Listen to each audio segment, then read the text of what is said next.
Easy. Okay, you know, I've reached a point now where I'm getting sick and tired of hearing all this constant Boris-bashing over his handling of coronavirus. They said that, he was too slow to lock down, he was too slow to bring in testing. They claim it is basically the whole handling of this has been shambolic. Well, first of all, one specific that I saw over the weekend is where somebody said that the government's handling of this has been reactionary and not strategic in talking about this current locking down of northern areas. Now, you can't really do anything else with something like this. You have to react to situations that arise because we're all in uncharted territory. We've all been in uncharted territory in our lives, and we all realise there are things that we could have done different and could have done better had we been prepared. But we would have been more prepared now, wouldn't we?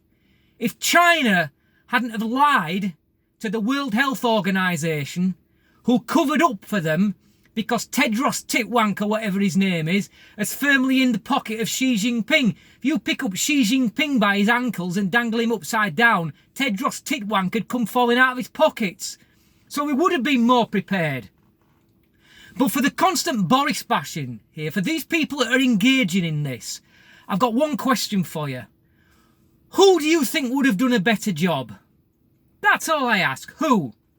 And please don't say Jeremy Corbyn, because I'm telling you right now, he's counting his blessings that he fucking lost the election in 2019. He's glad that he's not the man having to deal with this shit right now, believe me. So he wouldn't have done a better job. Just name somebody who could have done a better job.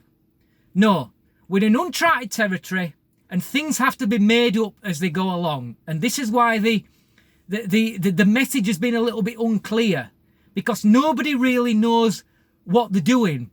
We've had no pre-warning. We could have had much more time to prepare if China hadn't have lied.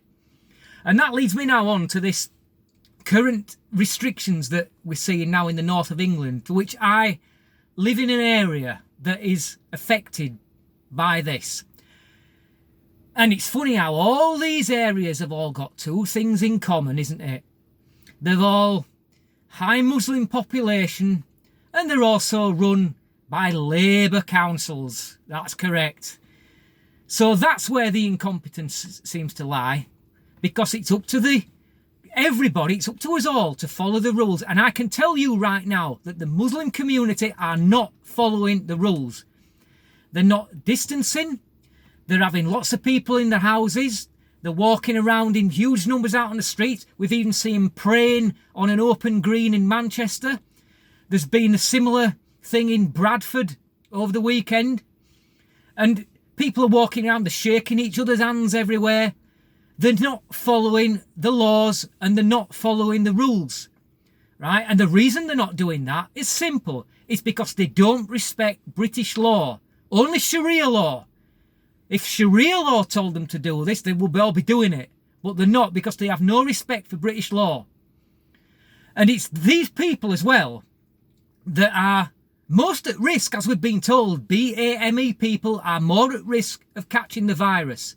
And these new restrictions that we've brought into the north of England have been brought in order to protect these communities. But what do? No, they scream, don't they? They scream and they say, oh, they're pulling in these restrictions because we're all about to celebrate Eid and it's Islamophobic. Well, no, it's not. This is what has to be done in order to protect it. Now, the mistakes that the government have made, right? I will agree that they have made some mistakes, and I can tell you three right now. Number one is that they should have stopped all flights coming in from China and elsewhere, except for British people returning home. They didn't do that at the start. That should have been done. The second thing that they should have done is that they shouldn't have given any time of day and listened to Professor Shagger. You know, the Ferguson, who's got an abysmal track record in predicting on things like this. He said that there were going to be 500,000 deaths, and we're not even at a tenth of that amount yet. And the third thing that they could have done, they could have done more to stop these illegal crossings on the Channel coming into Britain. We all know that these people are likely to have coronavirus, or there's certainly a high possibility of that.